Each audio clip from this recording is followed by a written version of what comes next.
Mr. Le président, M. McCloskey, That je sais the first 37, 38 minutes of today's sitting que les quelques 37-38 minutes de l'audience d'aujourd'hui ont été consacrées à d'autres sujets, de sorte que vous avez 37 à 38 minutes de moins aujourd'hui. Mais est-ce que vous pensez que vous seriez en mesure de terminer avec votre déclaration liminaire aujourd'hui, M. McCloskey? Monsieur le Président, tel que je vois les choses, et au rythme auquel je vais, je me rends compte que non. Je souhaiterais bien avoir quelques heures demain, le Président, oui. Et donc pourrais-je vous demander à ce moment-là, vous arrêter 10 minutes avant la fin de l'audience, c'est-à-dire 10 minutes avant 13h45, de façon à ce que nous puissions traiter des questions qui nous ont été posées, répondre verbalement à la requête concernant les mesures de protection, de façon à ce que nous puissions passer ensuite à d'autres questions, ou plutôt demain. Monsieur McCloskey, Monsieur le Président, je vous remercie. Oui, Monsieur McCloskey, bien. Donc, comme je l'ai dit, mon deuxième chapitre, que j'avais intitulé L'attaque contre l'enclave de Srebrenica, au moment du mois de mai, de juin 1995, la VARS avait finalement réussi à se centrer sur cette enclave et a mis au point un plan d'attaque précisément pour attaquer cette enclave. Et donc, elle fait ses plans et définit l'objectif de l'attaque.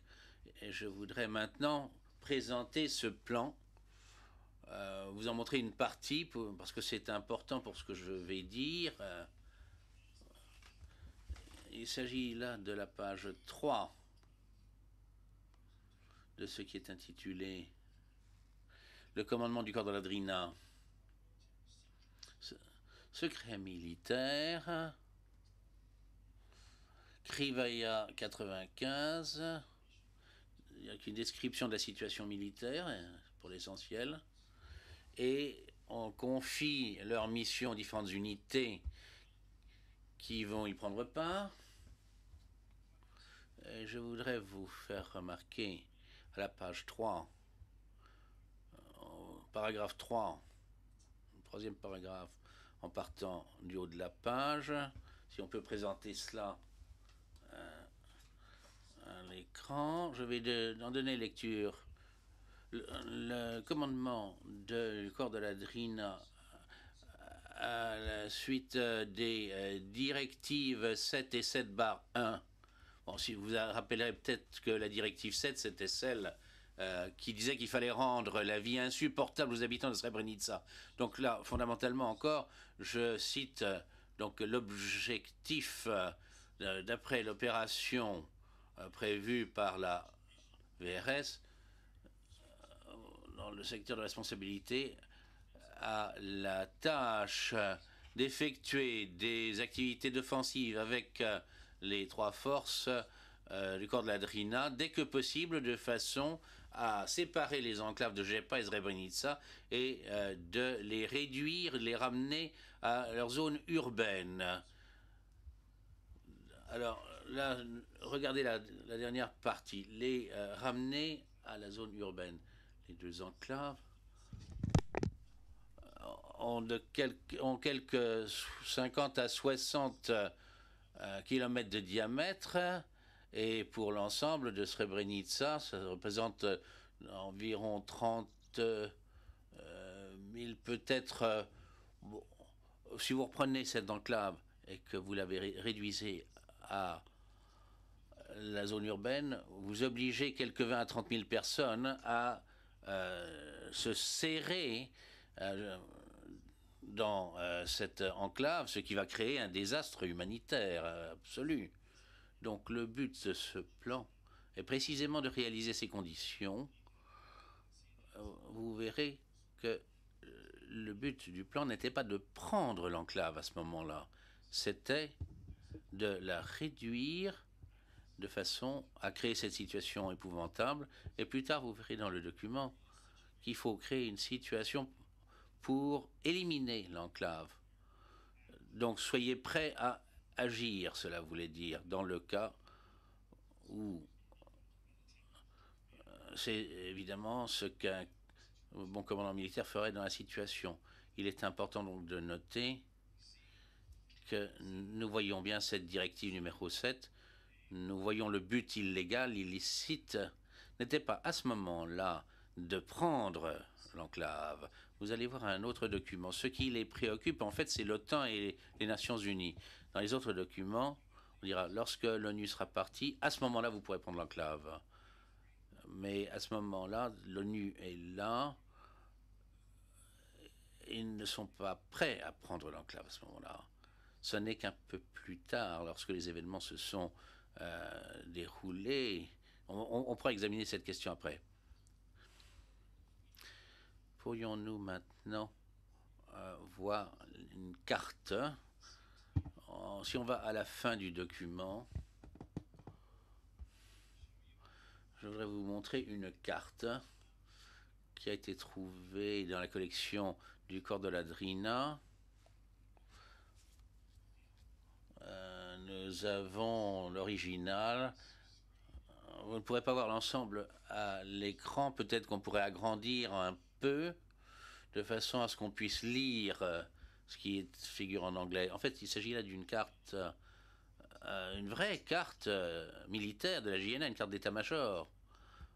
Pour ce qui est de l'enclave de Srebrenica au nord, oui, ça paraît assez bon. Et Jepa, l'enclave de Jepa qui se trouve au sud. C'est une carte qui a été établie après que les opérations étaient terminées. Elles ont été signées et tamponnées comme carte officielle militaire par le général Radoslav Krstić, le général de division Radoslav Krstić. Et ce qui est dit là est intéressant. On dit Srebrenica était serbe et demeure serbe. Et puis ensuite, on voit 12 juillet 1995, Jepa est également serbe le 17 juillet 1995. Le 12 juillet, c'est le jour où ils sont entrés à Potocari et finalement où ils ont pris l'enclave. Tandis que le 27 juillet, c'est la date à laquelle ils ont pris Jepa. Et on peut voir qu'ils ont en fait établi le plan d'attaque principal. Les rouges sont les Serbes, les bleus sont les musulmans. Et vous voyez les initiales concernant les différentes brigades qui ont participé à l'attaque. Vous voyez la brigade de Zvornik qui participe aux opérations. Et Vinko Padorevic et les loups de la Drina qui jouent un rôle essentiel à cela. Vous remarquerez peut-être également, si vous regardez sur cette carte, tout en haut, il y a une grande croix avec 4 S cyrilliques. Comme vous le savez, c'est un symbole national serbe, même un symbole nationaliste, pas seulement national. Et ça, nous avons également le drapeau sur cette carte, le drapeau serbe. Ça, c'est une chose. C'est évidemment un symbole, c'est un symbole de nationalisme. Et les S représentent l'idée que seule l'unité pourra sauver les Serbes. Ceci veut dire seule l'unité sauvera les Serbes. En soi, ça paraît relativement anodin, mais c'est basé sur la propagande qui a été utilisée dès les premiers jours de la guerre, selon laquelle les musulmans sont en train de venir pour nous tuer tous. Ils vont commettre un génocide contre nous. Et donc, nous devons combattre pour notre survie. C'est un thème que vous entendez répéter continuellement dans les discours du général Mladic, du général Krstić, ainsi que d'autres. Et c'est la propagande essentielle, donc, qui vise à donner un cri de ralliement, pas seulement de combattre, mais lorsque vous pensez que les forces opposées vont venir pour commettre un génocide, c'est le premier pas qui est fait dans la mauvaise direction. Alors, qu'est-ce que nous avons là maintenant? Allons maintenant à la conclusion. Srebrenica, vous pouvez voir en dessous de cette croix aux 4 S, pensez qu'il y a eu 7000 personnes qui ont été tuées et qui ont été enterrées sous ces croix, un peu plus loin au nord de Zvornik pour être précis, et j'ai peint ces personnes qui ont été forcées de s'enfuir et leurs dirigeants qui ont été assassinés. Et puis, quatrièmement, donc, nous avons ici une carte militaire officielle et nous avons donc ce général Krstić qui a été reconnu coupable d'aider, d'encourager en mettant ce symbole national sur les tombes de Srebrenica. Et il est fier de ce qu'il a fait. Ça vous donne une idée de l'attitude du général Krstić personnellement. Mais plus encore, parce que vous allez voir ceci tenter plus, ce thème selon lequel un commandant dirige, de par son exemple, lorsqu'un commandant présente ce type d'horreur nationaliste, il est en train de dire à ses soldats, mais c'est ça qu'il faut faire, c'est bien. Lorsque Mladic donne des ordres en disant qu'il le faut expulser cette population, il est en train de dire à ses généraux et à ses troupes, à ses soldats, que oui, c'est bien qu'un commandant dise cela, agisse de cette manière. Et ceci conduit au type de tragédie que nous avons eue. Vous entendrez Momir Nikolic, il a témoigné qu'il avait permis cette horreur Potocari de se passer devant lui, dans ses yeux. Les coups devant devant les bus, les cars, les personnes battues et emmenées. Il a dit que par sa simple présence en tant qu'officier de la brigade, il avait permis que ceci se passe devant eux.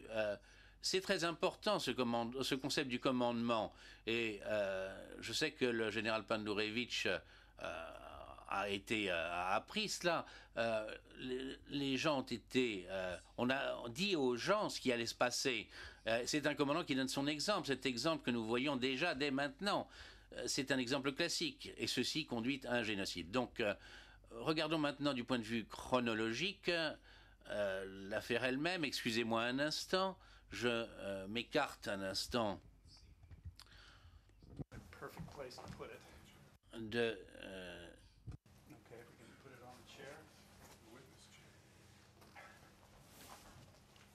Je m'écarte un instant du rétroprojecteur. Bon, ce n'est peut-être pas l'endroit idéal où placer ce tableau. Bon, nous allons le mettre sur une chaise. Thank you for helping that. I hope you can get some idea of that. Je vous remercie. Donc j'espère que maintenant vous avez une idée relativement claire de cela. Alors l'attaque a commencé pour de bon le 6 juillet. Et au 9 ou 10 juillet, les forces musulmanes ont commencé à s'effondrer. L'ONU, qui avait essuyé des attaques plus proches, il y avait donc les postes d'observation qui se trouvaient tout autour de l'enclave. Ils ont commencé à reculer vers leur base à Potocari.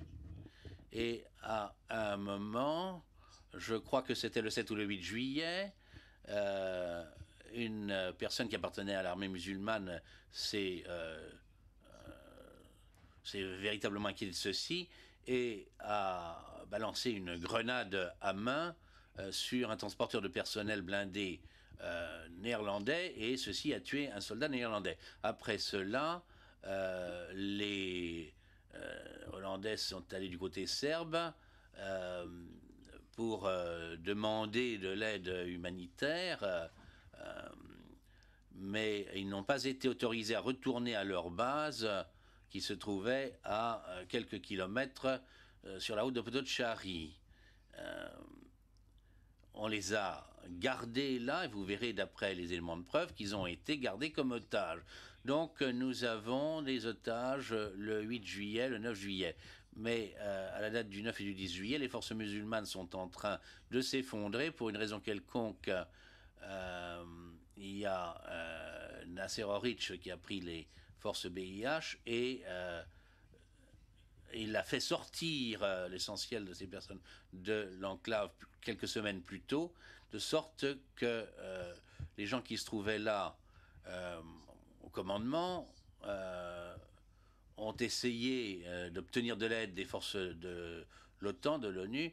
Et nous sommes maintenant au 10 juillet. Les choses semblaient très sombres pour la population qui se trouvait à l'intérieur de l'enclave. L'ONU est en train d'essayer d'obtenir des frappes de l'OTAN approuvées par la bureaucratie de l'ONU, mais ceci n'a pas lieu. L'armée musulmane est en train de s'effondrer sous les vigoureuses attaques de Pandurevic et d'autres forces. Et donc il y a une discussion avec Radovan Karadzic. Karadzic décide que le moment est venu de prendre l'enclave, la position est bonne. L'ONU n'est pas en train de présenter une résistance quelconque, ils ont des otages. Et donc nous voyons que le jour suivant, le 11 juillet, lorsque l'OTAN en fait intervient dans une sorte de tentative de la dernière chance pour essayer de bombarder des forces serbes et laisse tomber quelques bombes, l'OTAN, le commandement du bataillon néerlandais, apprend des forces serbes. Mais qu'est-ce que vous faites en train d'essayer de tuer nos hommes nous allons le faire à moins que ceci ne s'arrête tout de suite. Donc ce bombardement s'attaque, il n'y a plus de forces aériennes de l'OTAN qui attaquent, et à ce moment-là, les Serbes deviennent tout à fait en toute liberté pour entrer. Donc nous voyons cette décision du président Karadzic le 10 juillet dans un document que je vous montrerai un peu plus tard, lorsqu'on regardera les preuves très précises concernant général Gvero, parce que ceci se trouve dans une lettre de Tolimir, qui est en train de passer les directives du président, de transmettre les directives du président pour ce qui est de la prise de l'enclave. Et vous verrez également qu'il y a le président qui donne l'ordre de ne pas toucher à la force pronu, qu'on ne touche pas aux civils, que l'on respecte les conventions de Genève, ça c'est le 10 bien entendu, et le jour suivant, les autorités serbes menacent de tuer tous les otages. Mais la partie importante de cette lettre, c'est qu'elle est adressée directement, personnellement, au général Krstić et Gvero, au poste de commandement avancé dans l'après-midi, et ceci montre qu'il se trouve au poste de commandement avec le général Krstić qui est en train de lancer l'attaque. Donc ceci est en fait très typique d'une structure à la Mladic. Ça n'est pas Milovankovic dans la Krajina. Il a Tolimir dans la région de Jepa, et il a Gvero à un point clé, au moment clé, à Srebrenica. Et ainsi donc le 11 juillet, Mladic marche de façon triomphale, traverse de façon triomphale la ville de Srebrenica avec Vinko Pandurevic, Krstić, le général Jivanovic. Vous verrez tout cela sur la vidéo. C'est une vidéo étonnante de ce qui s'est passé et nous pouvons la présenter comme élément de preuve. Ceci vous donne une idée de ce qui se passait. Mladic qui regarde en fait la caméra et qui le fait exprès. Il regarde la caméra et il dit enfin, après la rébellion contre les Daïs, le moment est venu de se venger des Turcs dans cette région. Ceci encore une fois fait préfigurer l'intention de Mladic, l'idée qu'il a en tête. Maintenant, la rébellion contre les Daïs s'est produite le 13 juillet 1817 et c'était une levée des Serbes contre les mercenaires turcs ou ceux qui étaient les dirigeants de l'époque, de sorte que nous avons Mladic qui remonte toute la chronologie historique pour la télévision serbe et qui fait passer ce message qui laisse pressentir les événements. Ainsi donc, le 10, le 11 juillet, en réponse à cela, les Serbes entrant dans Srebrenica et après avoir bombardé des objectifs civils, en tous les cas plusieurs obus de mortier dans une foule de personnes autour du bataillon néerlandais où il y a des femmes, des enfants, plusieurs hommes se déplacent vers Potocari. Vous pourrez voir cela à quelques kilomètres au nord de Srebrenica, où se trouve l'enceinte principale du bataillon néerlandais. Il y a une petite enceinte à Srebrenica, mais elle est pilonnée et elle est vite dispersée par la pression exercée par les Serbes. Donc, dans la soirée du 11 juillet, Srebrenica a été prise et quelques 20 à 30 000 femmes et enfants, ainsi que des militaires, en gros, un millier d'hommes, un millier de militaires ont été repoussés dans Potocari. En même temps, environ 15 000 hommes en âge de porter les armes, mais également des femmes et des enfants, commencent à faire mouvement vers les villages de Shushendiari et Yaglichi, que vous pouvez voir sur la carte ici. Et il a été décidé de les faire se précipiter à cet endroit-là. On a établi certains itinéraires vers le territoire de l'armée BIH. Vous voyez une ligne grise vers la ville de Nejuk.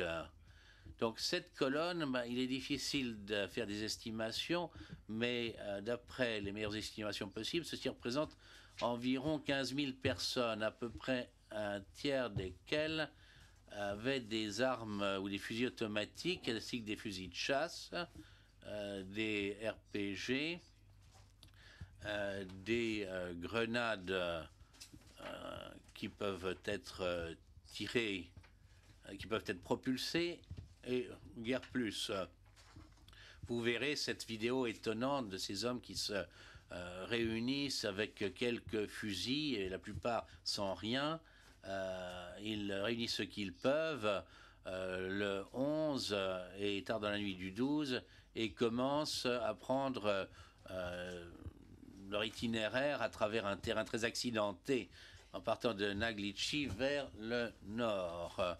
Et à ce stade, il n'y a pas grand-chose pour les arrêter, mais un champ de mines et quelques soldats dans des tranchées qui en fait ne sont pas prêts à faire face à ce type d'événement. Et donc, ils progressent dans ce terrain accidenté où d'ailleurs il n'y a même pas de tranchées. Mais dans la nuit du 11 juillet, il y a ces deux réunions bien connues entre Mladic et le commandement du bataillon néerlandais à l'hôtel Fontana à Bratunac. Le commandement néerlandais, bien entendu, est extrêmement préoccupé par la situation et n'a pas été autorisé à obtenir une aide extérieure de l'OTAN. Et Morillon n'a pas été autorisé à venir, ni... enfin, c'est Janvier qui aurait été la personne qui était présente et responsable à l'époque, comme c'était le cas pour eux. Donc, vous voyez à quel point cette situation était effrayante, de sorte que Karemans a demandé qu'il y ait une réunion, et cette réunion a eu lieu, et c'est à ce moment-là que Mladic a, lors de cette réunion, proféré des menaces contre Karemans et a crié contre lui. Vous verrez l'enregistrement. Et puis on a demandé que les représentants musulmans viennent une heure plus tard. Les Néerlandais ont été chercher un représentant, sont allés chercher un représentant musulman dans la foule, un jeune qui en fait était un enseignant et qui va venir dans la nuit. Mladic va lui parler. Mladic est obsédé par la question de savoir où sont les militaires. Où sont les militaires? Vous savez, enfin, les hommes en âge de porter des armes pour qu'ils se rendent. Et à ce moment-là, il dit, s'ils se rendent, tout ira bien. Et il regarde cet homme et il dit, mais c'est à vous, monsieur, de savoir, ça dépend de vous, de savoir si votre peuple survivra ou disparaîtra. Ceci est le type de discours génocidaire le plus effrayant qu'on puisse imaginer. Et ensuite, on prévoit une réunion à 10 heures le lendemain pour pouvoir organiser le transport de la population musulmane hors de Potocari, de sorte que dans la matinée du 12, une colonne a commencé à se déplacer et vers 10 heures, on s'est réunis à nouveau à l'hôtel Fontana. Mais ce matin-là, les forces serbes, y compris les forces de Borovčanin, entrent à Potocari. Vous verrez tout cela sur la vidéo et il y a la prise de contrôle de la situation. Et c'est là que les crimes commencent à être perpétrés. C'est à ce moment-là que les soldats sont autorisés à exercer leur vengeance contre la population civile. Vous allez voir les attaques, les coups portés. Nous avons essayé de mettre cela. Bon, la plupart du temps, il s'agit de documents ou de témoignages 92 bis et d'autres éléments de preuve, mais c'est à ce moment-là que les horreurs commencent à Potocari. Maintenant, dans la nuit du 11, Mladic se trouvait là avec son état-major, le général, ses principaux commandants, le général Krstić et également Zivanovic. Il y a un officier de l'état-major général, Radoslav Jankovic. Ils sont tous là. Popovic se trouve dans le secteur. Il était là à la réunion du matin du 12 et il est très clair, d'après les éléments de preuve, que le plan était tout simplement de tuer, d'assassiner des hommes musulmans de Potocari, que ce plan en fait a été ourdi pendant la nuit du 11 et la nuit du 12. Maintenant, il ressortait clairement également des rapports des renseignements qu'il y avait en gros 1 millier d'hommes en âge de porter les armes dans la ville de Potocari, de sorte que Mladic savait lors de la nuit du 11, lorsque l'armée a refusé de se rendre, que rien ne pouvait se passer. Il est clair que Mladic a pris la décision pendant la nuit que ces hommes seraient séparés du reste de la population et seraient tués. Donc vous verrez au fur et à mesure que j'examine les différents éléments de preuve à l'appui de cela, quand cette décision a été prise. Vous le verrez également dans une séquence télévisée, enfin non pas télévisée, mais il s'agit d'une vidéo. Une partie est télévisée, mais une partie de cette vidéo porte sur cette réunion. Une autre partie a été enlevée de la vidéo. C'est un moment où Mladic a dit à ceux qui étaient assemblés à cette réunion, et encore une fois avec le bataillon néerlandais, les membres du bataillon néerlandais, des membres de la communauté musulmane civile, des membres civils de la communauté de Bratunac, Mladic a exigé que les hommes en âge de posséder les armes de 16 ans à 60 ans soient à ce moment-là mis à part en tant que criminels de guerre. Donc c'est Mladic qui a pris la décision au cours de cette nuit de filtrer tous ces hommes de façon à les mettre à part comme étant des criminels de guerre. Bien, alors, peu de temps après cette réunion, des autocars, des camions sont arrivés et ont eu lieu les premières séparations de population à Potocari dans les débuts de l'après-midi. Ce qui s'est passé, en fait, c'était tout simplement une séparation. On n'a pas cherché à savoir qui avait des armes ou n'en avait pas. Il s'agissait simplement de toute personne ayant en gros de 15 ans à 78 ans. Comme vous avez entendu d'ailleurs le dire le procureur, il y avait de très jeunes garçons et des hommes très âgés. Donc aucune distinction n'est faite. On ne recherche pas de nom. Il n'y a pas de questions posées. Rien ne leur permet de légitimer cette situation, de rechercher s'il y a bien des soldats et de ne prendre que des soldats d'un côté ou des personnes qui pourraient être soupçonnées d'être des soldats et de les garder en vue d'échange. C'est une séparation faite en bloc et un transport hors de cette zone de tous les hommes. Ceci est donc une première indication des intentions, du fait que ces intentions sont loin d'être honorables. Et ils avaient un grand nombre d'éléments de renseignement qui auraient pu être obtenus de grande valeur pour avoir des centaines de prisonniers, parce qu'il y avait également des centaines de prisonniers serbes dans les prisons musulmanes. Et on aurait pu procéder à des échanges pour essayer de récupérer leurs propres soldats. Mais au lieu de cela, au lieu de faire un tri, un choix, personne n'inscrit des noms. Et ce qui est encore plus important, c'est que personne ne reçoit de vivres, d'aliments, ni de médicaments ou d'aide médicale. Ils sont donc placés dans des conditions abominables. Ils sont entassés dans des bâtiments et des véhicules. On les bat, on les affame, on les tue pendant 2 ou 3 jours, pendant le temps où ces hommes ont été entassés à Potocari. Donc, lorsque vous regardez l'ensemble de ceci qui se passe dans la matinée et l'après-midi du 12, la soirée du 12 et du 13, ceci se poursuit de façon continue. Il est très clair que Mladic, qui avait à l'esprit ces hommes de Potocari, les avait désignés pour qu'ils soient tués. Aucune question, c'est incontestable lorsque vous mettez ensemble les éléments de preuve. Il y a une photographie où on voit des piles de pièces d'identité qui ont été entassées sur le côté d'une route à Potocari, je crois le 14 juillet, des documents d'identité ou présentant un intérêt militaire, c'est un élément clé lorsqu'on veut interroger quelqu'un pour savoir qui sont les gens, à quelles unités ils appartiennent.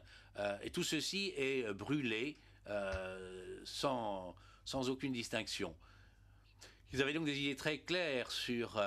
ils n'avaient aucune idée sur les intentions des forces internationales de l'OTAN qui viendraient en janvier de l'année suivante. Et l'arrogance avec laquelle ils ont perpétré ceci est étonnante. Donc, dans l'après-midi du 12 juillet, il y a les transferts forcés et les assassinats qui commencent. Et juste pour vous donner un aperçu d'une photographie prise à Potocari, afin que vous puissiez voir un peu de quoi il s'agit, vous verrez cette vidéo. Je ne veux pas vous prendre trop de temps pour le moment, mais nous avons cette photographie où on voit ces milliers de personnes à Potocari. Je ne me rappelle pas si c'était le 12 ou le 13, mais ceci vous donne une idée du très grand nombre de personnes, de cette foule que vous allez voir. Ils sont des hommes en âge de porter les armes, et la plupart d'entre eux sont morts.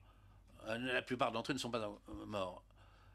Et si nous regardons la photographie suivante, où les hommes sont séparés des autres, il y a encore une autre photographie. Il est difficile de distinguer sur cette photographie, mais il y a des camions et on voit des femmes qui marchent d'un côté et les hommes qui marchent de l'autre côté. On les a séparés et on leur a dit de se rendre dans une certaine direction. Et regardez maintenant les hommes, regardez les personnes âgées. On ne leur pose pas de questions, on ne les interroge pas. On les a tout simplement séparés des autres. Puis nous avons également plusieurs de ces hommes qui ont été identifiés et présumés morts. Mais il y a cette séparation qui a eu lieu, donc... et le fait qu'il y a eu séparation en bloc, non, sans faire de tri, excusez-moi. Et je crois que nous avons encore là un autre fait de M. Borovtchanin. Là encore, il s'agit du 13 juillet, et M. Borovtchanin, qui s'est rendu à Potocari et autour de Potocari les 12 et 13, prend part à ces séparations de population. Et il y a un observateur militaire des Nations Unies sur l'avant, là, M. Kingori, qui est kényan, et il se trouve là avec un officier néerlandais, et il discute des différents événements. Kingori est très préoccupé par ce qui est en train de se passer de l'autre côté de la rue où il se trouve. Est-ce que nous avons maintenant une image de la Maison Blanche? Si vous pouvez me montrer, juste en face de l'endroit où M. Borovtchanin se trouve, on aura une idée plus claire avec la vidéo. C'est cette célèbre Maison Blanche où les hommes ont été emmenés après avoir été séparés du reste.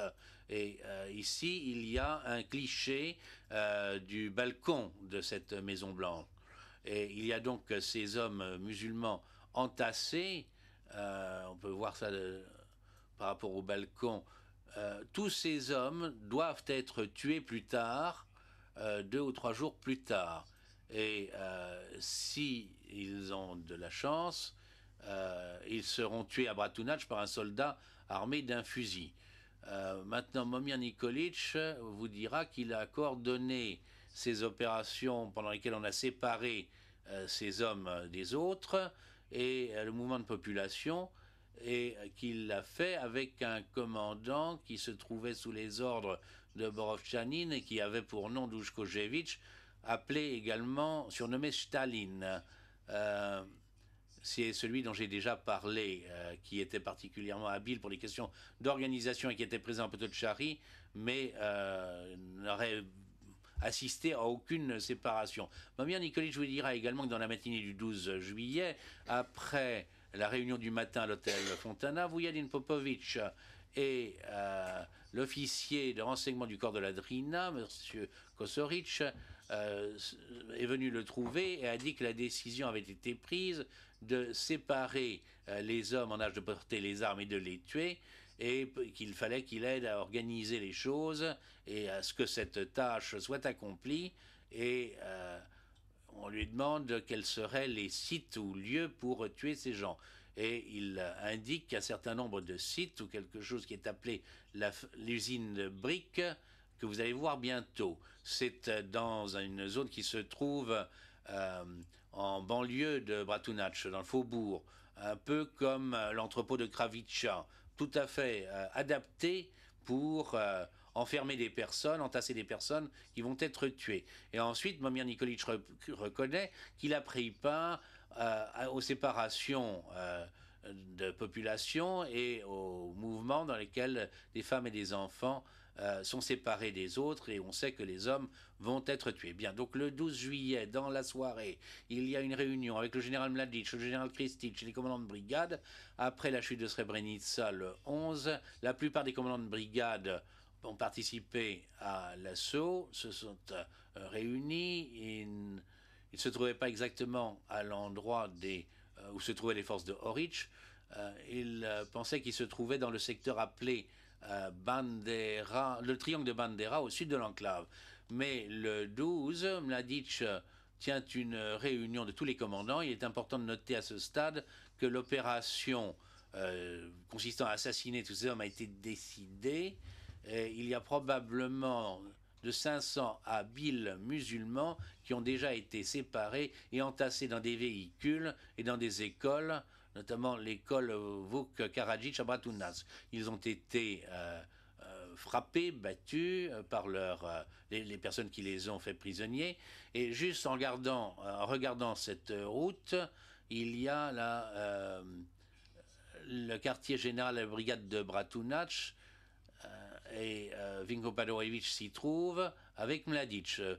Vinko Tribunalic, le commandant de la 2e brigade Romania, nous dira quelque chose sur ce qui s'est passé lors de cette réunion. Je n'en suis pas sûr, mais il est inconcevable que Mladic Karsic n'ait pas informé les généraux Pandorevich, le colonel Pandorevich à l'époque, et d'autres de ce qui était le plan. Donc il est particulièrement important de noter à ce moment-là qu'il n'y avait aucun plan pour déplacer les prisonniers jusqu'à Zvornik. Tout ce qu'ils savaient véritablement, c'est qu'il y avait des milliers d'hommes de Potocari et qu'ils étaient en train de voir comment ils pourraient les assassiner autour de Bratunac dans des lieux dont avait parlé Momir Nikolic, et notamment la fabrique de briques. Et vous entendrez également parler de cela. Vous verrez comment Mladic a pris cette décision de prendre Jepa, et donc Mladic dit à ses commandants lors d'une brève réunion de la matinée, bon, allons à Jepa, nous avons Srebrenica, prenons Jepa. Et certains des commandants de brigade, Vinko Pandorevich étant l'un d'entre eux, s'opposent à Mladic, lui dit maintenant que ces soldats sont fatigués, qu'ils ont besoin de se reposer, que peut-être il y avait d'autres raisons militaires qu'il avait, et Mladic insiste. Et les commandants de brigade réussissent à convaincre Mladic de quitter cette zone de Viogora où des soldats ont été placés, et c'est ce qui a été fait le jour suivant. Nous amène au 13 juillet. Ce 13 juillet, rappelez-vous, nous avons une colonne qui sort de Vinkocice et de Sucharari. Le 11, Sunchniari, et le 12, il y a un bon nombre d'effectifs qui vont jusqu'à Nova Kasaba et Konjevic Polier, sur cette route qui va de Nova Kasaba, Konjevic Polier et Bratunac. Mais le problème pour le renseignement serbe, c'est qu'ils ne se sont pas rendus compte qu'il y a au moins 6 ou 7 000 hommes musulmans qui avaient réussi à parvenir à cette route auparavant. Mais il y a au moins la moitié de la colonne qui est coincée dans la nuit du 12 avec l'aide des hommes de Borovchari et d'autres effectifs. Ils parviennent à fermer cette route qui va de Nova Kasaba, Konjevic Polier à Kravica, là où cette colonne musulmane progressait. Le matin du 13, il y avait un anneau de fer qui scellait cette route. Quelques 6 000 hommes musulmans, 6 ou 7 000, ont été piégés dans les bois derrière cette route. Les forces serbes ont fait des allées et venues sur cette route avec des porte-voix habillés en vêtements des Nations Unies et avec des transporteurs de troupes. Ils ont exhorté ces hommes à se rendre, qu'ils seraient en sécurité et que l'ONU s'occuperait d'eux. Et beaucoup d'hommes se sont rendus. 5 ou 6 000, d'après les chiffres donnés par les Serbes. Ceci s'est passé le 13. Ils ont été rassemblés à plusieurs endroits, à Sandici, à Nova Kasaba, et envoyés à l'entrepôt de Kravica. Le matin du 13, c'est à ce moment-là que se passe un autre moment capital. C'est vraiment à ce moment-là qu'ont commencé ces massacres organisés. Avant, il y avait eu des actes isolés, individuels de brutalité, de morts, enfin isolés, c'est-à-dire que dans le contexte de ce que c'était des centaines de personnes, il y avait des tas de corps qu'on retrouvait notamment dans une école, l'école Vukaradzic, dans les bois de Potocari. Mais il n'y a pas encore ces exécutions en masse qui sont l'objet de ce procès. Le matin du 13 juillet, 16 hommes, des musulmans, se trouvent au carrefour de Konjevic-Polier. Ils ont été rassemblés là, on les fait monter dans un autocar et ils sont emmenés au nord de cet endroit, le long de la rivière Yadar. On aura une meilleure carte plus tard qui vous permettra de mieux voir cet endroit. On les fait descendre à la rivière et c'est là qu'on les exécute. Nous le savons parce que un homme a survécu. Il a été blessé à l'épaule, il est tombé dans la rivière et le courant était assez fort, c'est-à-dire qu'il a été emporté. Il a réussi à s'en sortir et il pourra vous raconter ce qu'il a vécu. Et il a un trou à l'épaule pour le prouver. Mais ce qui compte dans ce récit, c'est qu'on a utilisé un autocar. C'était un élément essentiel parce qu'on essayait vraiment de faire sortir les femmes et les enfants de Potocari. Donc, pour que les militaires, le MOUP, parviennent à obtenir un car, montre que ceci est organisé et ceci pour emmener 15 ou 16 personnes. Ce n'est pas quelque chose qu'un sergent, qu'un soldat ordinaire peut décider de faire tout seul. Donc là, on a un premier indice d'exécution en masse. Un peu plus tard, vers midi, 13 heures, nous avons un témoin qui voit 3 cars remplis de musulmans qui prennent une route pour descendre la vallée de la Tcherska.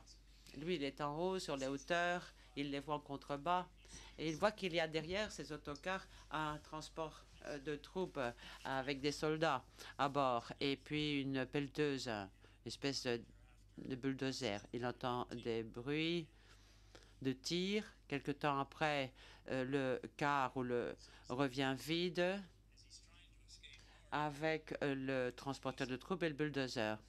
Il essaie de prendre la fuite vers le nord et ce faisant, il arrive à un endroit où il y a une puanteur dans l'air. Il nous a montré cet endroit. En 98, je crois, là, il y a eu une exhumation et nous avons trouvé 150 hommes musulmans, les mains liées dans le dos. On a retrouvé ces liens et des douilles partout, manifestement. Ils avaient été tués là et on avait simplement jeté de la terre sur leur corps. Ceci s'est passé vers midi, 13 heures, manifestement.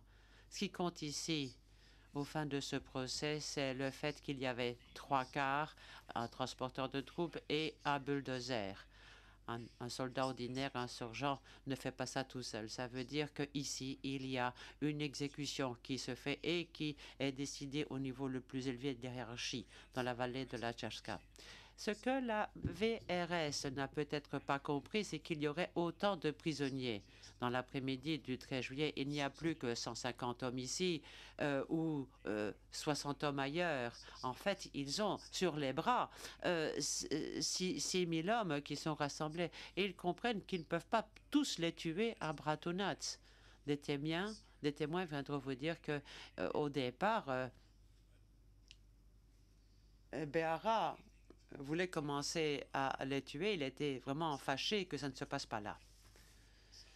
Dans la soirée du 13 juillet, on avait rassemblé les musulmans dans de grands champs à Nova Kasaba ou à Sandici. Et puis, ils avaient transporté à Bratunac, au village de Kravica, où ils avaient été entreposés, parqués, juste en dehors du village. Et l'après-midi, on a décidé de les assassiner. Pratiquement au même moment où il y avait des cars qui transportaient les gens sur la route, on a commencé à tuer pendant des heures et des heures. Il y a au moins 800 ou 1000 personnes qui ont été tuées de part et d'autre de cet entrepôt. Je vous en dirai plus lorsque je parlerai de Vorosherin, parce que c'est vraiment un crime où il faut comprendre les lieux. Il y a l'entrepôt, vous avez ce que disent les témoins, vous avez ce que dit Borovchanin. C'est vraiment en soi tout un chapitre de ce procès. Et là, on a des détails qui seront très importants pour vous, pour le jugement que vous allez rendre, ce qui n'est pas toujours le cas dans ce procès. Je vous l'ai dit, il y avait tellement de prisonniers le 13 qu'il leur est impossible de les tuer tous. On prend la décision à ce moment-là de les emmener à Zvornik. Pourquoi le savons-nous? C'est Momir Nikolic qui nous le dit. Il dit même qu'il est allé voir Drago Nikolic pour lui donner des renseignements à ce propos. Mais nous avons aussi quelqu'un qui a survécu. D'une école à Bratunac, on l'avait fait monter dans un véhicule avec 50 ou 100 autres personnes envoyées dans la région de Zvornik dans la nuit du 13, et il avait été placé à l'école de Rahovac, par loin du QG de la brigade de Zvornik. Nous savons dès lors que dans la nuit du 13, ils se sont rendus compte qu'ils ne pouvaient pas tuer tout le monde dans la région de Bratunac. Vous avez cette conversation interceptée bien connue de Miroslav Deronic, chef du SDS, avec Karadzic. On parle de ces milliers d'hommes à l'école, mais il répond « Faites-les sortir, amenez-les dehors de l'école. » Et Deronic répond « Oui, oui, il viendra en parler. » Le 13, on commence à envoyer les musulmans à Zvornik. Le 13, le colonel Pandorevitch est envoyé avec ses hommes à Jepa. Il se trouvait dans la zone d'opération de Jepa au moment où cette décision était prise. Mais il était en contact radio, c'est inévitable. Et là, on revient à la question du commandant adjoint. Forcément, il a dû être informé. Des témoins viendront vous le dire. Il était disponible, il était contactable par radio. Mais le lendemain, le matin du 14, l'attaque a commencé et ces hommes y ont participé. Mais revenons au 13, dans la soirée. C'est à ce moment-là que les musulmans sont détenus dans l'école. Il y en avait quelques centaines cette nuit-là, mais je ne sais pas pourquoi. Était-ce parce qu'il faisait nuit ou en raison de sécurité, parce que la colonne des musulmans était encore dans les parages? Ils ont arrêté les transports. Mais le matin du 14, ils ont amassé des colonnes énormes de camions, de cars pour emmener ces 5 ou peut-être 6 000 hommes et garçons qui avaient été parqués à Kravica et pour les envoyer à Zvornik. À sa tête, ce convoi a le colonel Popovic et le chef de la police militaire de la brigade de Bratunac, notamment. Dans l'après-midi du 14 juillet, les meurtres organisés débutent à l'école de Rahovac. On fait sortir les hommes du bâtiment scolaire. Ils sont mis à bord de camions de la brigade de Zvornik et après quelques kilomètres de route, on les fait sortir et ils sont exécutés sommairement par un peloton d'exécution de membres de la brigade de Zvornik. Tout ceci est l'œuvre de la brigade de Zvornik et en particulier du bataillon, du 4e bataillon. Parallèlement, on est en train de déplacer des gens pour les emmener à l'école, dans des écoles à Petkovci, à Petchovic et dans la zone de Pilica et au centre culturel de Pilica. Je vais revenir à chacun des accusés, à l'endroit où ils se trouvaient, à leur degré de participation sans doute demain. Les exécutions à Petkovci ont commencé vers la fin de la soirée du 14, après qu'on en eut terminé des exécutions à Ovac. Elles se sont poursuivies toute la nuit. Sans doute 800 ou 1000 personnes ont-elles été tuées. Nous ne savons pas qui a tiré sur la gâchette, mais je pense qu'il s'agissait du 6e bataillon de la brigade de Zvornik qui a participé au transport de ces personnes qu'on allait tuer. Et l'école était juste de l'autre côté de la rue où se trouvait le poste de commandement du bataillon. Le commandant et le commandant adjoint de ce bataillon vous parleront de la présence de Béhara sur les lieux, lorsque Béhara a organisé ces prisonniers. Le lendemain, le 15, Pandorevitch reçoit un appel d'urgence d'Obrenovic, car la colonne commence véritablement à menacer Zvornik. Il y a des accrochages avec cette colonne, entre la colonne et des forces de la brigade de Zvornik. Donc celle-ci se rend compte du fait qu'il ne s'agit pas simplement de 300 ou 400 hommes, mais plutôt de 5000, ce qui fait paniquer Obrenovic. Ce qui fait que dans la nuit du 14, il appelle d'urgence à l'aide. Il demande l'aide de Pandorevitch. Mais je reviens un instant à Obrenovic. Vous le savez, il a plaidé coupable.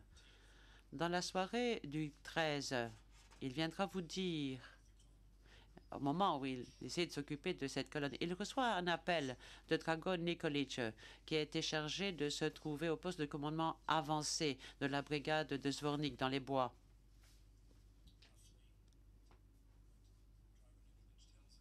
Et voici à peu près ce que lui dit Dragon Nikolic. Il lui dit que des milliers de prisonniers arrivent à Zvornik et que l'ordre a été donné de les placer en détention et de les abattre.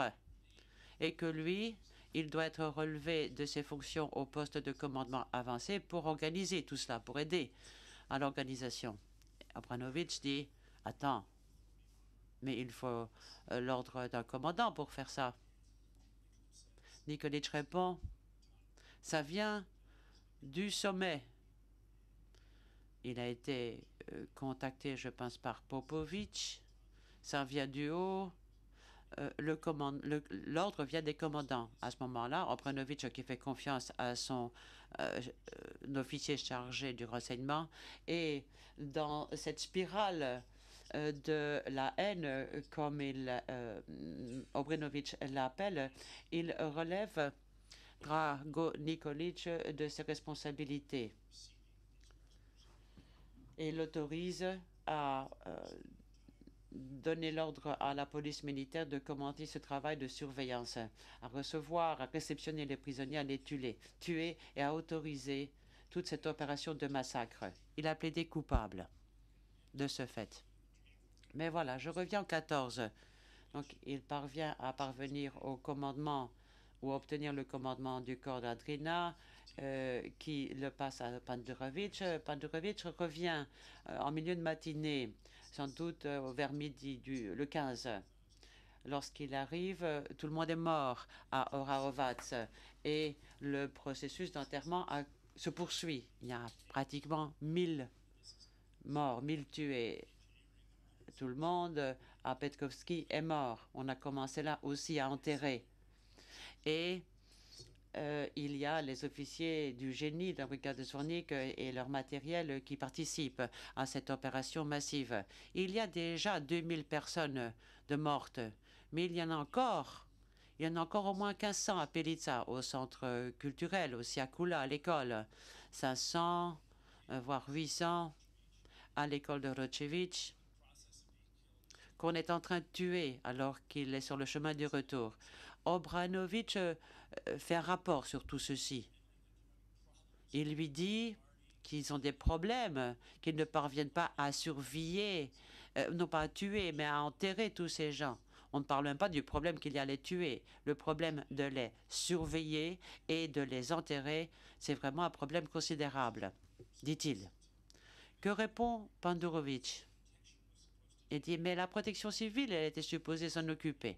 Bon, la protection civile, c'est l'organe qui s'occupe des questions sanitaires et des enterrements et qui est en train de s'occuper de ça à Bratunac. Ceci indique à Obrenovic que Panderovic a été informé et n'était sans doute pas content du fait que ces unités avaient dû participer à cela. Donc, du coup, négliger leur mission et que c'était la protection civile qui aurait dû le faire. Donc, il ne s'inquiète pas de la mort de ces gens.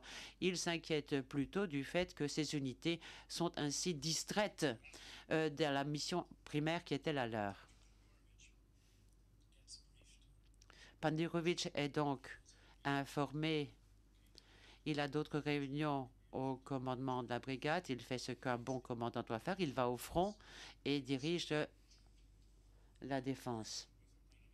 Au départ, il se dispute à Brenovic avec les autres. Il dit, il faut ou faire une ouverture ici, laisser passer ces gens, parce que sinon on va perdre trop d'hommes. C'est vraiment ingérable, cette situation. Quelle est cette situation? Voici la ligne de front. Les soldats de l'armée de Bosnie-Herzégovine, ici, il y a l'artillerie, beaucoup de tranchées, d'autres matériels, et vous avez de 5 à 6 000 hommes en partie armés qui viennent par l'arrière. Dans la nuit du 15, Zvornik est en prise à beaucoup de difficultés. Au départ, Panderovic n'est pas d'accord. Lui, il veut s'attaquer à toute la colonne, mais lorsqu'il arrive sur place, dans la matinée du 16, vous pourrez le lire dans les conversations interceptées, il y a une bataille qui est une bataille du 19e siècle. C'est la seule façon dont on peut la décrire. Il y a des hommes sans armes qui sont dans les tranchées. La brigade de Zvornik qui tournent, saisissent leurs armes pour les retourner contre la brigade. Le matin du 16, la brigade de Zvornik a perdu 50 hommes. Et là, 50 hommes, c'est énorme comme perte, vu la grandeur l'ordre de grandeur. Et c'est à ce moment-là que Panderovic revient sur sa décision et il décide finalement de faire une ouverture pour permettre le passage de plusieurs personnes. L'ouverture demeurera quelques jours, puis il va refermer cette brèche. Mais ce n'est pas pour des raisons humanitaires qu'il le fait. C'est parce qu'il a perdu 50 hommes serbes à cause de ce plan grandiloquent qu'avait concocté Mladic pour prendre l'enclave de Jepa. Nous sommes à la matinée du 16. Les exécutions se poursuivent. Popovic y participe, Beara aussi. Il participe aux tueries à Pelica. 1000 personnes à l'école, encore peut-être 500 au centre culturel. Vous aurez des éléments de preuve précis montrant leur implication et l'implication du 10e détachement de sabotage qui devrait faciliter ce massacre. Il y a aussi un massacre à la ferme militaire de Branievo. C'était appelé comme ça parce que c'était bien ce que c'était. C'est là que la brigade de Zvornik faisait des cultures, avait des élevages de cochons pour nourrir les soldats. Et on a mis ces installations à disposition en vue de cette opération. C'était l'unité de Vinko Panderovic et c'était aussi la terre de Vinko Panderovic. Ce sont ces soldats qui ont permis la réalisation de tout ceci. C'était eux qui surveillaient les gens à l'école, qui tenaient la ferme à Branievo. C'est ce 10e détachement de sabotage qui est venu pour faire la plupart des exécutions et puis pour les emmener au centre de Pelica dans l'après-midi du 16 pour tuer les gens qui étaient dans ce centre culturel.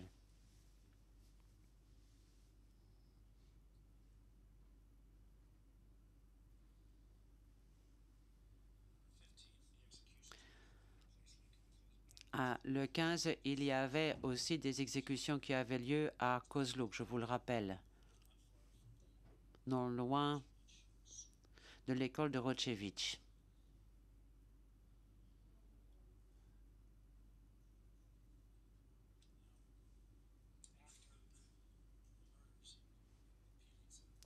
Après les crimes à Pelitsa, le 19 juillet, nous voyons qu'il y a encore beaucoup de groupes de musulmans qui sont capturés ou qui sont pris dans les bois, qui errent. Il y a une unité du corps de la Krajina qui est dépêchée et qui est resubordonnée à Vinko Pandurevic, qui va capturer un groupe, une dizaine d'hommes.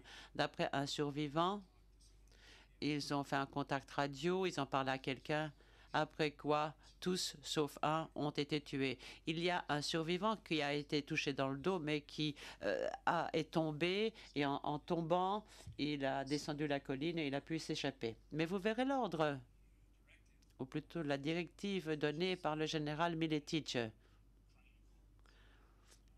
qui désigne cette équipe du corps de la Krajina qu'il envoie à Zvornik pour donner un coup de main.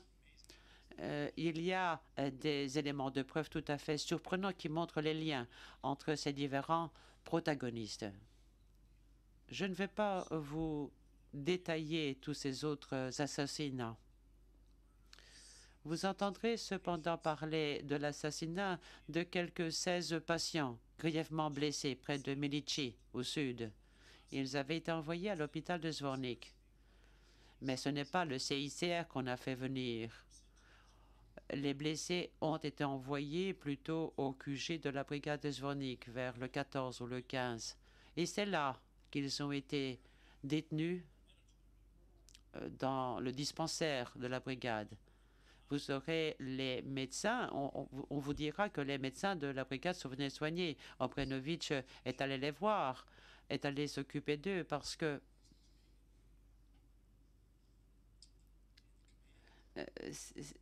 il y avait des soldats qui n'aimaient pas que des musulmans se trouvent au poste de commandement. Peu de temps après, Popovic est arrivé, on a fait sortir les prisonniers, on ne les a plus revus depuis. Pourquoi fallait-il tuer ces hommes grièvement blessés à Milici? Je ne sais pas. Mais nous avons leurs noms. Ils font partie des personnes portées disparues. Et ceci est en rapport avec M. Popovic.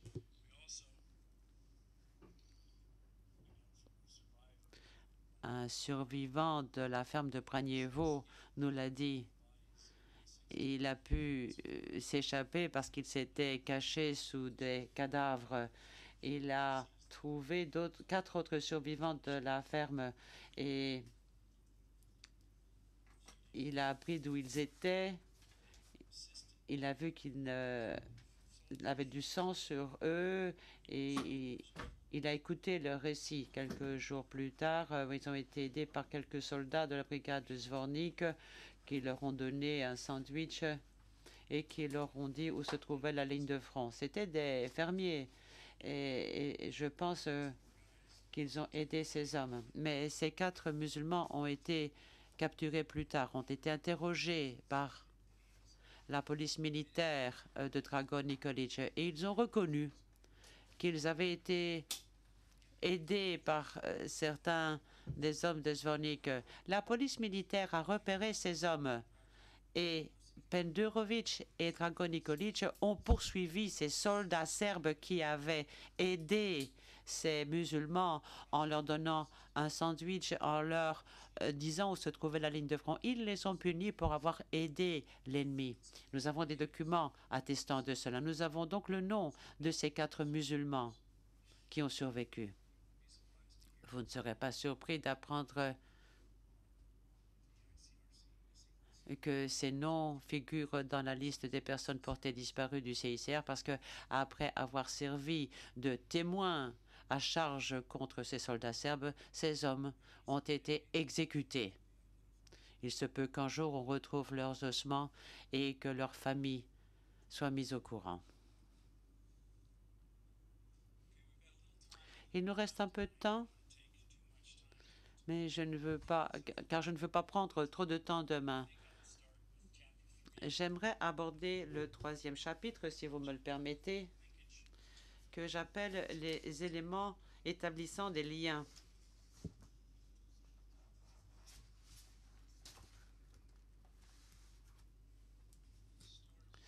Je vais demander l'aide de Madame Stewart pour ce faire. Premier élément, nous allons d'abord parler du général Miletich. À l'aide d'un premier document que nous avons déjà examiné en partie, c'est la fameuse directive 7 établie par Miletich, dans laquelle il parle de la nécessité de rendre la vie insupportable, de rendre la situation invivable. À propos de l'appui logistique en vue de ces opérations, ou de cette opération, se corrige l'interprète. Un instant, s'il vous plaît.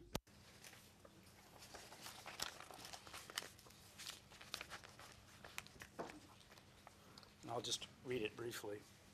Je vais vous le lire rapidement.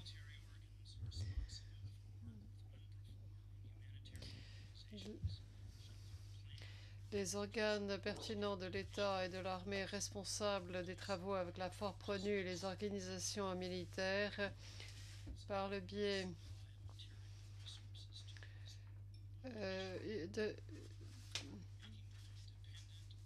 remettront des permis de façon limitée et réduiront et limiteront le support logistique de la force PRONU, logistique dans les enclaves, et remettront les ressources en matériel à la population musulmane, de sorte qu'ils seront dépendants de la bonne volonté et en même temps éviteront toute forme de condamnation de la part de la communauté internationale et de l'opinion publique internationale.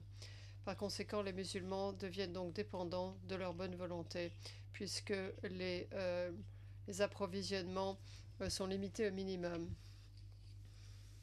Et de telle sorte que la communauté internationale ne le remarquera pas. Vous verrez que des éléments de preuve seront présentés à l'appui de ce qu'ils ont fait précisément.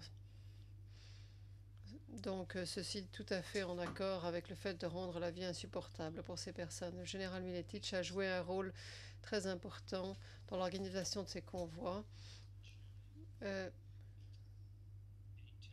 et décidé de quel convoi partait et de quel convoi ne partait pas. Passons maintenant au document daté du 18 juin. Ceci est intitulé « Message ouvert ». Il est envoyé par le général Miletich et par l'état-major général. Je ne vais pas vous le lire en entier, mais ce document évoque l'approvisionnement en équipement aux enclaves. Et à la fin de ce document, le général Miletich dit ceci. Il envoie ceci à la brigade de Zvornik et les différentes brigades qui se trouvent dans les enclaves. J'exige que tous les véhicules soient contrôlés de façon détaillée, y compris l'inspection des cargos. Je souhaite que vous fassiez particulièrement attention à l'essence et aux réservoirs d'essence et à l'essence que l'on fait entrer dans les enclaves. Vérifiez tous les documents et l'identité de toutes les personnes à bord. Préparez une liste des noms et des cartes d'identité afin de vous assurer que les personnes qui entrent dans les enclaves doivent quitter l'enclave une fois leur mission terminée. Bien, ceci indique clairement que le général Miletich joue un rôle très important. Et compte tenu du fait que rien de tout ceci n'est criminel, mais cela indique néanmoins le rôle qu'il joue. Et s'il peut dire à la brigade de Zvornik que je demande que soit consigné de façon détaillée, ne s'agit-il pas d'un ordre émanant d'un commandant? Donc c'est une directive qu'il faut suivre, n'est-ce pas? Oui, tout à fait. Donc ceci correspond tout à fait aux ordres donnés par Mladic dans la directive 7 et les autres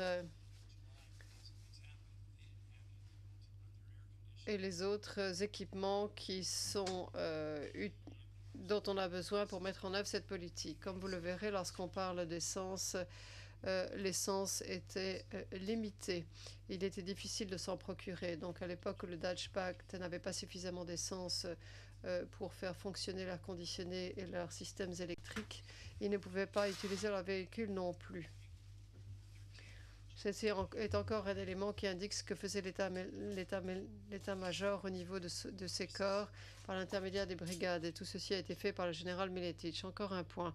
Le document du 13 juillet. Ceci est un document tout à fait surprenant qui a été découvert récemment dans la collection des corps de la Drina et coincé entre toute une série de télégrammes. Bien sûr, ce document a échappé à personne qui parcourait tous ces documents. Il s'agit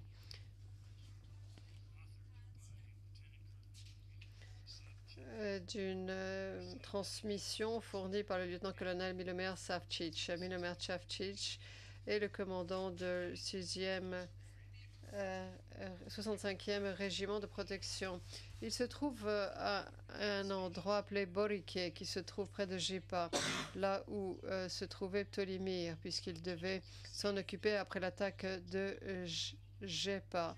Et Savcic vient de recevoir une proposition de Ptolémyre sur ces quantités importantes de prisonniers capturés dans la région de Nova Kasaba et Sandichi. Et par conséquent, je souhaite regarder chaque terme de ce document, car nous ne disposons pas de beaucoup d'éléments de ce type. Il est intitulé « Procédure appliquée au traitement des prisonniers de guerre ». Envoyé au commandant de la GSVRS, l'état-major général. C'est bien sûr Mladic, et pour votre information, commandant, et pour son information, commandant adjoint chargé des affaires juridiques, religieuses et morales. Et lorsqu'on dit pour son information, pour sa gouverne, nous savons de quoi il s'agit. C'est Gvero et le commandant du bataillon de la police militaire et du 65e régiment de protection. Il s'agit de Malinic, que j'ai déjà évoqué lorsque j'ai parlé du néerlandais, de la personne qui a présenté un néerlandais à Béhara. Et on peut lire ce qui suit. Ordre. Il y a environ 1000 membres de l'ancienne 28e division, ou ce qui était communément appelé l'armée de Bosnie-Herzégovine, qui ont été capturés dans la région de Dušanove. Les prisonniers sont placés sous le contrôle du bataillon de la police militaire et du 6e régiment de protection, 65e régiment de protection. Voici ce qu'il faut faire à propos du traitement des prisonniers. Le commandant adjoint chargé de la sécurité, et je parle ici de l'état-major général, bien sûr, nous savons qui c'est Ptolémyre, propose les mesures suivantes. Empêcher tout accès aux individus qui n'ont pas l'autorisation d'entrer, de filmer ou de photographier les prisonniers. Empêcher toute circulation des véhicules des Nations Unies en route vers Zvornik, Vlasenica, jusqu'à nouvel avis. Le commandant du bataillon de la police militaire prendra les mesures nécessaires pour déplacer les prisonniers de guerre et les emmènera le long de la route principale Milici-Zvornik, les placer quelque part ou dans une région protégée de toute observation, que ce soit observation terrestre ou observation aérienne. Bien qu'il y a des centaines de prisonniers, comme je l'ai dit, qui deviennent l'objet d'un chantage ou d'un échange. Et la première chose que l'on fait, c'est évidemment qu'ils soient portés à l'attention du CICR. Mais ces personnes sont enregistrées et on va les filtrer. Et ce sont des hommes en âge de porter les armes et on va s'occuper d'eux. Bien. Pourquoi diantre souhaitons les cacher, à moins qu'il n'y ait des activités peu recommandables. Regardons un petit peu de quoi on les a cachés. Peut-être que si vous les cachez de l'armée musulmane de Bosnie, peut-être qu'à ce moment-là, ils souhaitaient sortir, mais ceci n'est pas réaliste. Il s'agit de l'armée musulmane de Bosnie. À ce moment-là, il n'y avait personne qui se trouvait non loin des forces du 2e corps. Il n'y avait pas de force aérienne.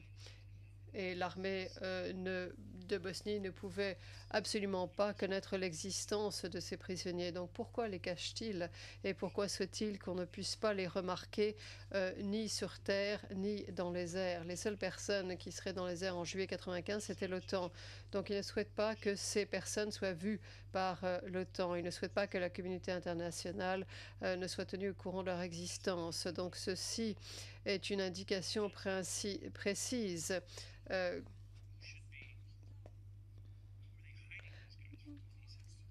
dans le sens où l'opération meurtrière avait été lancée déjà. Ces personnes doivent être cachées de la communauté internationale de façon à ce qu'on puisse les tuer.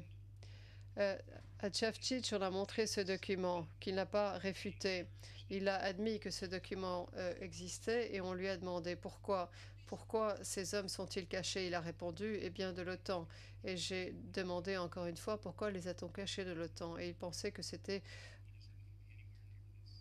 Et il a un petit peu réfléchi, il a dit, eh bien, nous étions préoccupés par le fait que l'OTAN aurait pu... ces hommes auraient pu faire l'objet d'une méprise, que l'OTAN les aurait pris pour des Serbes et les aurait bombardés. Encore une fois, d'après sa réponse, il ne souhaite pas être près de cet endroit.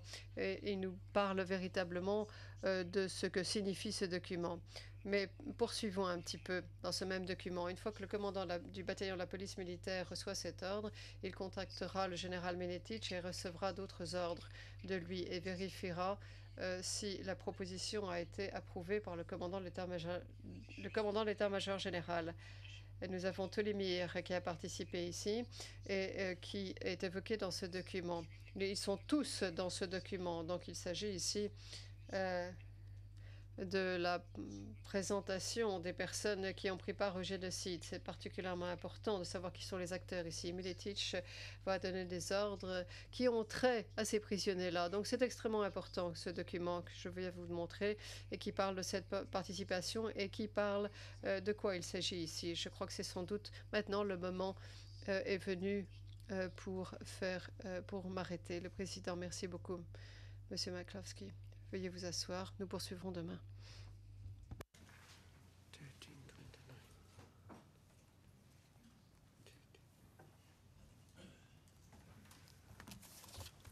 1329. Le président, bien. Un peu plus tôt, aujourd'hui, j'ai évoqué une requête en instance qui a été déposée de façon confidentielle et sous scellé et qui portait sur une demande émanant de l'accusation afin d'obtenir des mesures de protection pour un certain nombre de personnes.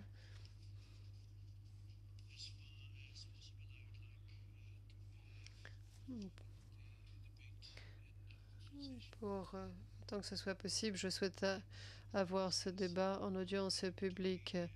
Néanmoins, si certains témoins doivent être cités nommément, à ce moment-là, il faudra bien sûr passer à huis clos partiel ou à huis clos. Je ne pense pas qu'il soit nécessaire de citer nommément les témoins. Vous pouvez simplement y faire référence à la manière dont ils ont été cités dans la requête elle-même, en faisant référence aux pseudonymes utilisés pour chaque cas. Et dans les affaires précédentes, l'affaire Karcic et l'affaire Blagojevic. Maître Nikolic, qui va parler en premier? Le président, est-ce qu'il va s'agir d'arguments présentés de façon conjointe ou simplement au nom de votre client, Maître Nikolic? Oui, Monsieur le Président. Maître Nikolic, il s'agit d'arguments présentés de façon conjointe pour éviter toute redite. Nous allons nous adresser brièvement à la Chambre de première instance sur la position de la défense eu égard à la demande de l'accusation qui demande des mesures de protection pour ces 4 témoins qui devraient être entendus au cours qui sont les premiers témoins à être cités. Les équipes de la défense ne s'opposent pas à la demande de l'accusation pour ce qui concerne ces 4 témoins, car ces 4 témoins ont déjà fait l'objet de mesures de protection conformément à l'article 75F déjà. Mais ce que la défense souhaite indiquer à la Chambre de première instance, c'est qu'un des témoins qui porte la lettre L a déjà témoigné dans l'affaire Milosevic en tant que témoin B 13 19 99. Et dans l'affaire Black Rect, évoquer le nom, donc il faudra expurger cette partie du compte rendu.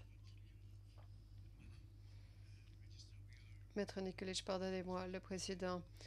Madame le greffier, de toute façon, la transmission se fait 30 minutes plus tard. Donc, nous devons expurger le compte-rendu à partir de la ligne. Page 87, ligne 22. Ah, 24. Merci, monsieur le juge Kwon. Le président, passons à huis clos partiel à ce moment-là.